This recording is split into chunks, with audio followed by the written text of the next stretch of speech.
ትንቢተ ኤርምያስ ምዕራፍ 4 እስራኤል ሆይ ብትመለስ ወደ እኔ ተመለስ ይላል እግዚአብሔር። ርስትህንም ከፊቴ ብታስወግድ ባትናወጥም ሕያው እግዚአብሔርን ብለህም በእውነትና በቅንነት በጽድቅም ብትምል አሕዛብ በእርሱ ይባረካሉ፣ በእርሱም ይመካሉ።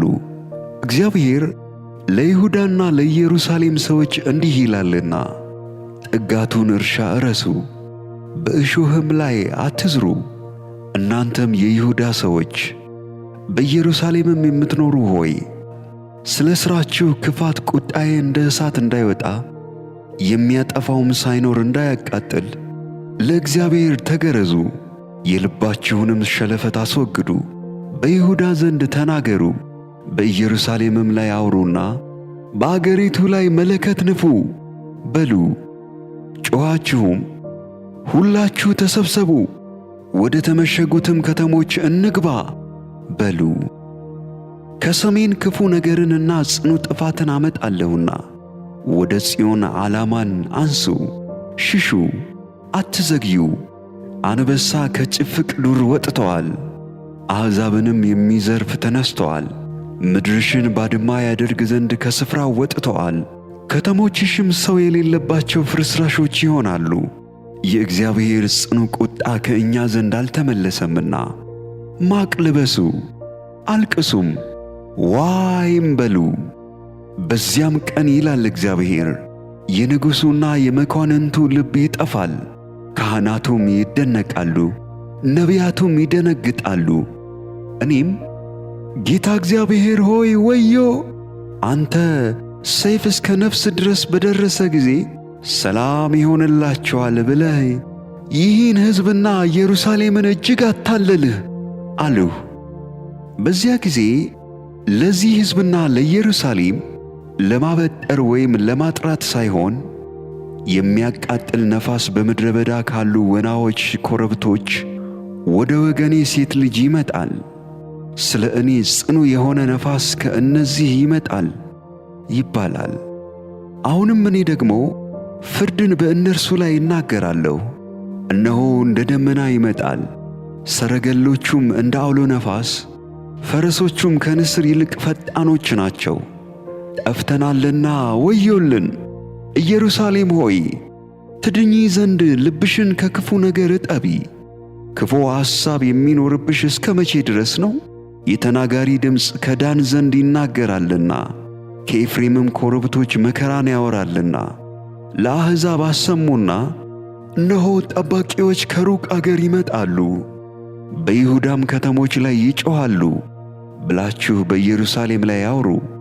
በእኔ ላይ ዓመፀኛ ሆናለችና በዙሪያዋ ከብበው እንደ እርሻ ጠባቂዎች ሆነውባታል ይላል እግዚአብሔር። መንገድሽና ሥራሽ ይህን አድርጎብሻል።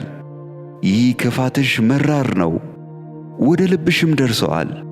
አንጀቴ አንጀቴ፣ ልቤ በጣም ታምሞአል፣ በውስጤም ልቤ ታውኮብኛል። ነፍሴ ሆይ የመለከትን ድምፅና የሰልፍን ውካታ ሰምተሻልና ዝም እል ዘንድ አልችልም። መከራ በመከራ ላይ ተጠርቶአል፣ ምድርም ሁሉ ተበዝብዛለችና። በድንገትም ድንኳኔ በቅጽበት ዓይንም መጋረጃዎቼ ጠፉ። ዓላማውን የምመለከት የመለከቱንስ ድምፅ የምሰማ እስከ መቼ ነው? ሕዝቤ ሰንፈዋልና አላወቁኝም። ሰነፎች ልጆች ናቸው፣ ማስተዋልም የላቸውም። ክፉ ነገርን ለማድረግ ብልሃተኞች ናቸው፣ በጎ ነገርን ማድረግ ግን አያውቁም። ምድሪቱን አየሁ፣ እነሆም ባዶ ነበረች፣ አንዳችም አልነበረባትም። ሰማያትንም አየሁ፣ ብርሃንም አልነበረባቸውም። ተራሮችን አየሁ፣ እነሆም ተንቀጠቀጡ፣ ኮረብቶችም ሁሉ ተናወጡ። አየሁ፣ እነሆም ሰው አልነበረም፣ የሰማይም ወፎች ሁሉ ሸሽተው ነበር።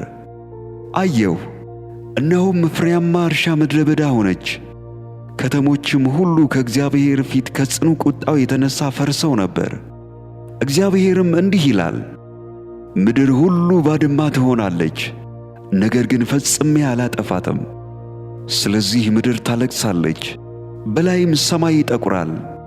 ተናግሬአለሁና አስቤአለሁም፣ አልጸጸትም፣ ከእርሱም አልመለስም። ከፈረሰኞችና ከቀስተኞች ድምፅ የተነሣ ከተማ ሁሉ ሸሽታለች።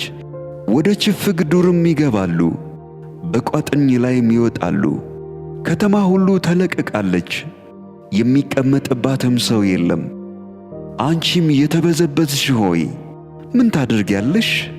ቀይ በለበስሽ ጊዜ፣ በወርቅ አምባርም ባጌጥሽ ጊዜ፣ ዓይንሽንም በኩል በተኳልሽ ጊዜ በከንቱ ታጌጫለሽ። ውሽሞችሽ አቃለሉሽ፣ ነፍስሽን ይሹአታል። እንደምታመጥ የበኵርዋንም እንደምትወልድ ሴት ድምፅ ሰምቻለሁና የጽዮን ሴት ልጅ ድምፅ በድካም ይሰልላል፣ እጆቿንም ትዘረጋለችና። ተገድለው ከሞቱት የተነሣ ነፍሴ ዝላለችና ወዮልኝ አለች።